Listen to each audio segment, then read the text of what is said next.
Hello, this is Myra Elaine on the Buying Space channel. Today I'm doing a Bible study. I'm doing an adult Bible study. It's for adults.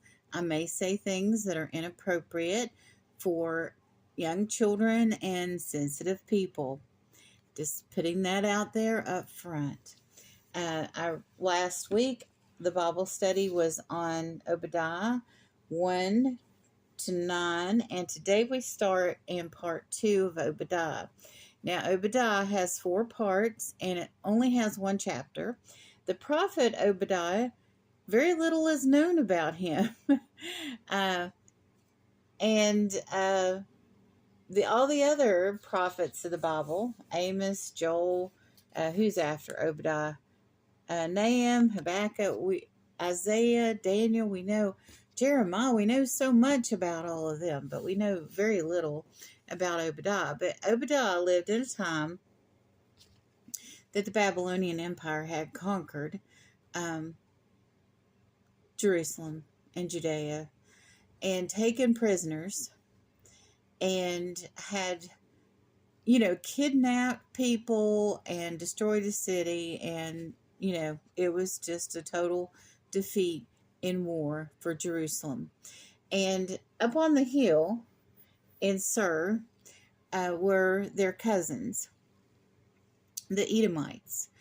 And the Edomites and the Israelites had not got along before this, but they had lived next to each other for quite some time, evidently doing, trade back and forth with no incident before this happened. But, there had been wars between them in the past. Don't get me wrong, things were not peachy keen, as they would say, between the Edomites and the Israelites before this happened. But they still were related. They still did get along somewhat harmoniously, living next to each other. It's like that neighbor that God has told you to love, but, they've shot up the neighborhood a couple of times, and they're not doing it right now, but but then something happens. And what happened was, when the Babylonians conquered the Israelites, the Edomites cheered them on, helped them out, helped them kidnap, came in, and the Babylonians took the best of the best, and the Edomites came in and took what was left and left them very desolate.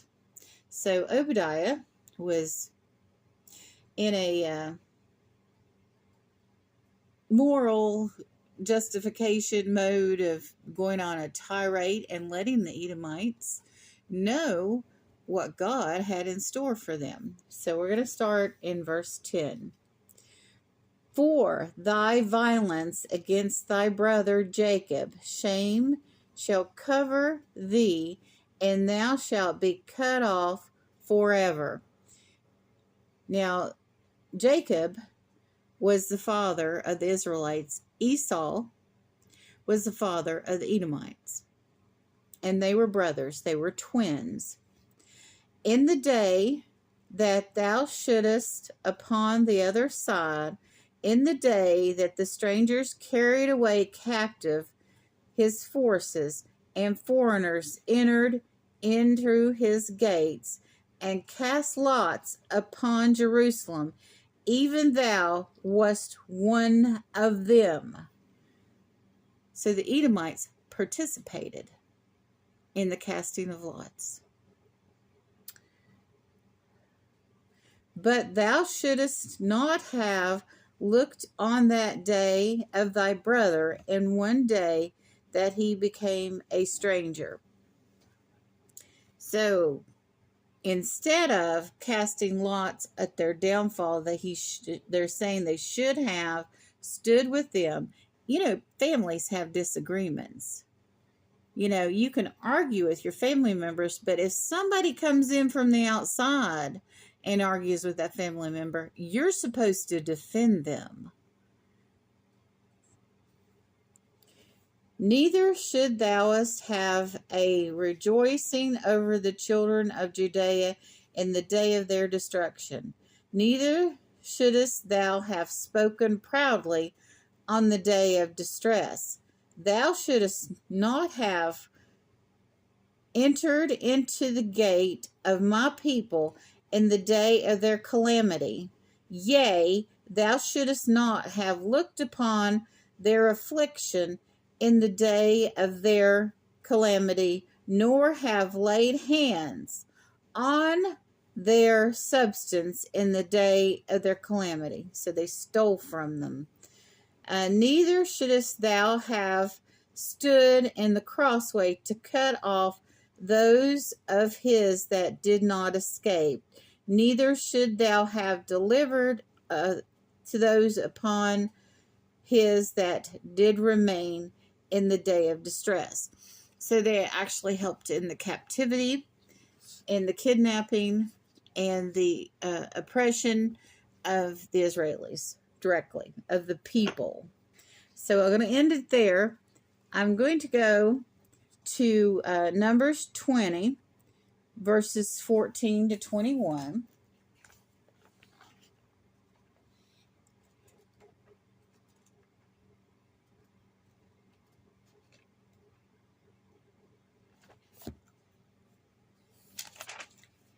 The grandson of Esau was Amalekite, or Amalek, derived to the nation of Amalekites.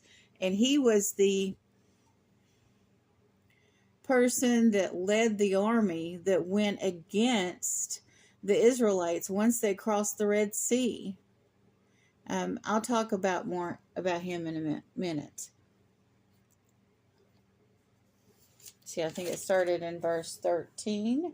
See, if I get distracted myself too much, I'll lose the track of what I was supposed to read. This is the water of Meribah, because the children of Israel strove with the Lord, and he was sanctified in them. And Moses sent messengers from Kadesh into the king of Edom. So Kadesh is, I believe, in Jordan or Syria. Mount Seir is in Syria. So this is the area that the Edomites lived. Thus saith thy brother Israel, thou knowest all the travails that have befallen us, how our fathers went down into Egypt, and how we dwelt in Egypt a long time, and the Egyptians vexed us and our fathers. And then we cried unto the Lord, and he heard our voices, and sent an angel, and hath brought us forth out of Egypt. And behold, we were in Kadesh, a city in the utmost of thy border. Let us pass, I pray thee, through the country. We will not pass through the fields or through the vineyards, neither will we drink of the water of the wells. We will go by the king's highway. We will not turn to the right hand nor to the left until we have passed thy borders. And Edom said unto him, Thou shalt not pass by me, lest I come out against thee with the sword. And the children of Israel said unto him, We will go by the highway, and if I and my cattle drink water, then I will pay for it. I will only, without doing anything else, go through on my feet. And he said, Thou shalt not go through. And Edom came out against him with much people and with a strong hand. And thus Edom refused to give Israel passage through his border, wherefore Israel turned away from him. And the children of Israel even the whole congregation journeyed from Kadesh and came unto Mount Hor. So they were not cooperative when the Israelites, the Jews, left Egypt. They were not helpful.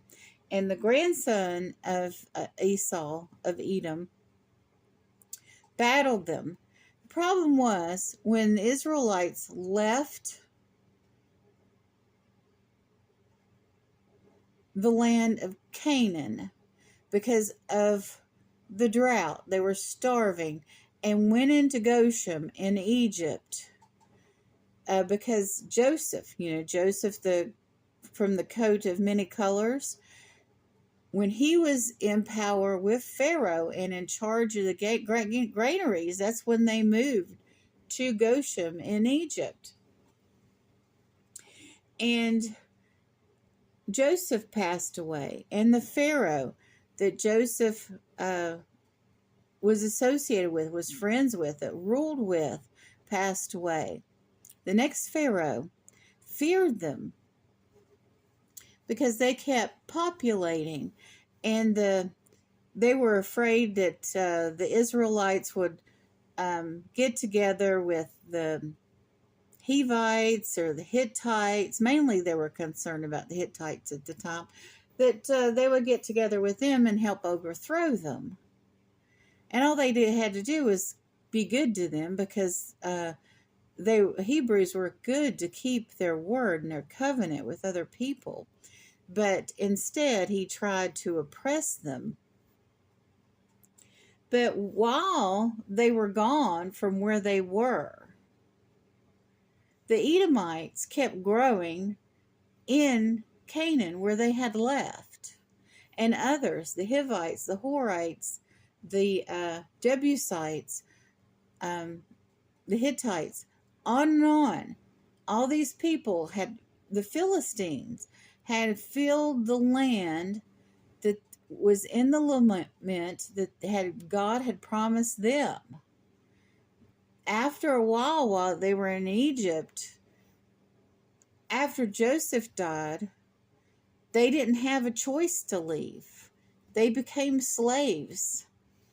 So during all that time, that political vacuum, and it was a political vacuum, filled in with Amorites, Midianites, Canaanites, Philistines, the sea people, all these other people in that 400 years came into the land. And so the Edomites were in what was Syria and Lebanon now. And a lot of their descendants are still there. And another thing that happened was Esau, who was the brother of Jacob, his mother, Rebekah, was very distressed and told Esau, do not marry into people outside of Abraham. She wanted him to go back to where she was from and marry into them. But instead, he went and married a Horite, and he married an Ishmaelite. So here's Ishmael. Let me remind you who Ishmael is. Ishmael was the brother of Isaac. They were both sons of Abraham. But Isaac received the promise in the covenant, and he was the second born. And Jacob, Esau's brother, was second born. They were twins. He came in off of his heel, but he received the birthright and the blessing too.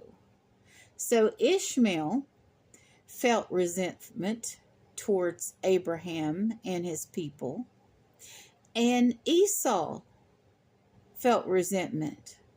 So they had something in common. They had all that resentment built up because they were cheated, according to them, of their birthright and blessing. they both did things that caused, and their mothers did things that caused that to happen. Of course, Rachel was, and Jacob had the same mother, but Rachel favored Jacob for a variety of reasons. Now, one of those reasons might have been, and I know this sounds strange, you probably never heard this in a Bible study before, but it might have been because Esau was hairy. You heard it here. Esau was hairy. Now, why was that such a big deal to Rachel that Esau was hairy? It was because they were people that were out of the bloodline of Abraham. So Abraham had he had a nephew, Lot, that was the father of Amorites and Moabites, and those people would have probably been acceptable to Rachel because they were related to Abraham. But also, Abraham had a second wife. Her name was Keturah, and she had 6 sons.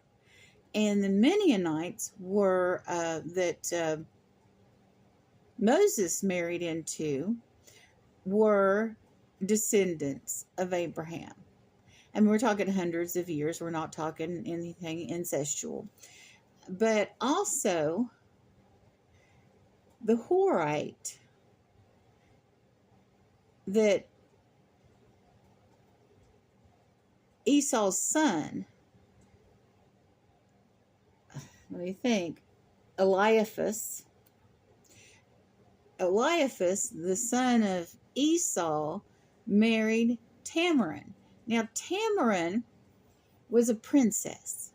She was the sister of Lotan. And Lotan and Tamara were from the Horites. Now, what would be so upsetting to Rachel about Esau marrying a Horite? Well, the Horites were not only not part of Abraham, Isaac, or Jacob. They were not only not descended from the family of Abraham, any of his uncles or nephews or, his relations from the Ur of Chaldees. The Horites were outside of that.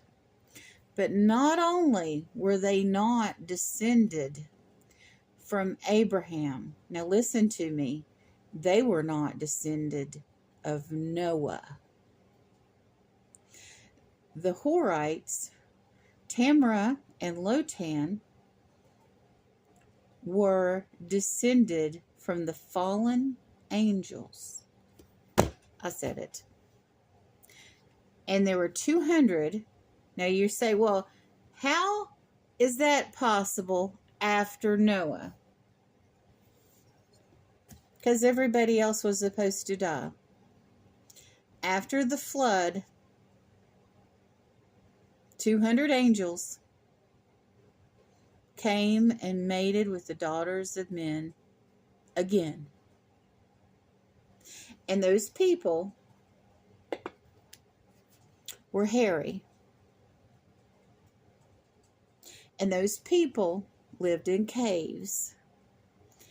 And those people were mainly white because they were descended of angels and they lived in caves. And everybody's going, what? But that's okay. You can go what? You can understand that Rachel, the son, no, that's not the son, who had the sons of Jacob and Esau, understood this. Understood that the daughters of the Horites, even a princess, would have had a more than questionable bloodline. And there's writings in the apocryphal books that indicate that these people that were marrying in with the fallen angels and mingling their blood with the fallen angels were also mingling their blood with animals. I remember the satyr that's half horse, half human. Those types of situations. And so, and they were a descendant of the Nephilim.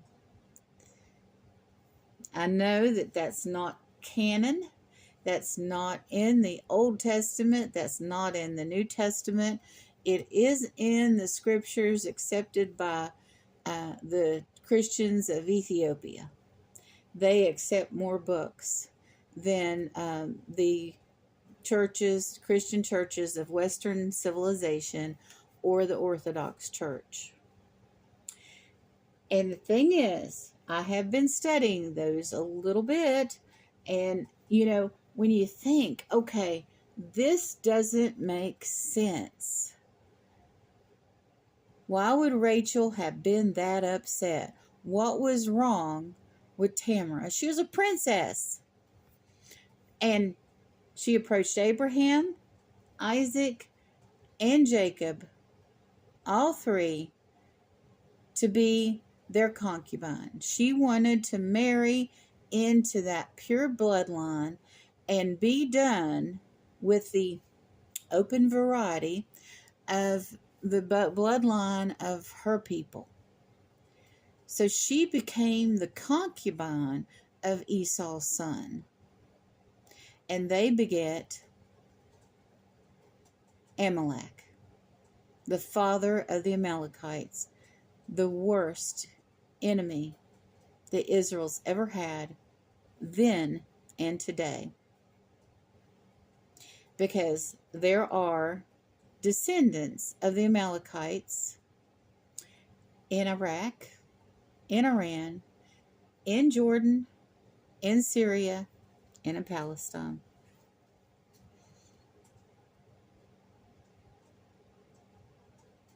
I didn't think that I would be saying this, reading this to Obadiah, but I had to explain more the connections of the Amalekites and the Edomites to the Israelis to get you to understand the second part of Obadiah, which I'll go into next week. And I'm sure some of you might actually have questions this time.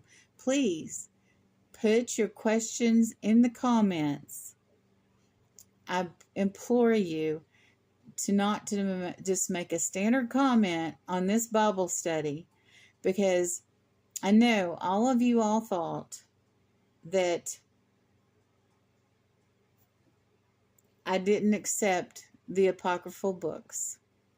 Out of respect, I had read from a Catholic Bible before, but I've never, and I've alluded to the book of Enoch a couple of times, but I've never talked about it intertwined with the history of the Old Testament as what I accept.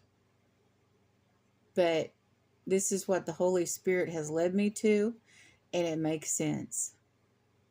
It makes total sense of the hatred between these peoples. So, you all have a wonderful and blessed day.